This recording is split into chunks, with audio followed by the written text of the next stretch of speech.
എമ്പുരാൻ എന്ന ചിത്രത്തിൻ്റെ 4-ാം ദിവസത്തെ UAE ബോക്സ് ഓഫീസ് കളക്ഷൻ റിപ്പോർട്ടാണെന്ന് നോക്കാൻ പോകുന്നത്. വീഡിയോയിൽ മുൻപ് വീഡിയോ ലൈക്ക് ചെയ്യുക, ചാനൽ സബ്സ്ക്രൈബ് ചെയ്യുക. മാർച്ച് ഏപ്രിൽ മാസങ്ങളിൽ അങ്ങോട്ട് ധാരാളം ചിത്രങ്ങൾ OTT റിലീസ് ചെയ്യും. നമ്മുടെ ചാനൽ ഭാഗം പരിശോധിച്ചാൽ നിങ്ങൾക്ക് ആ വീഡിയോയ്ക്ക് കാണാൻ വേണ്ടി സാധിക്കുന്നതായിരിക്കും.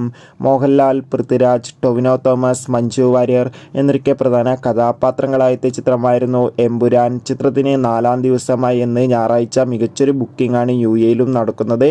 അതുകൊണ്ട് തന്നെ ഏവരുമേറെ ആകാംക്ഷയുടെ ചിത്രത്തിൻ്റെ ഓരോ ദിവസത്തെ കളക്ഷൻ റിപ്പോർട്ട് അറിയാൻ വേണ്ടി കാത്തിരിക്കുകയാണ്.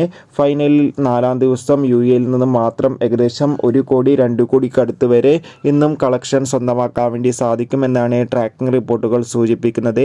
എന്തായാലും എമ്പുരാൻ എന്ന ചിത്രത്തിൻ്റെ കൂടുതൽ ബോക്സ് ഓഫീസ് കളക്ഷൻ റിപ്പോർട്ടിനായി കാത്തിരിക്കാം. ചിത്രം കണ്ടവരുടെ അഭിപ്രായം കമൻറ്റ് ചെയ്യുക. കൂടുതൽ സിനിമാ വാർത്തകൾക്കായി ചാനൽ ഇപ്പോൾ തന്നെ സബ്സ്ക്രൈബ് ചെയ്യൂ. ബൈ.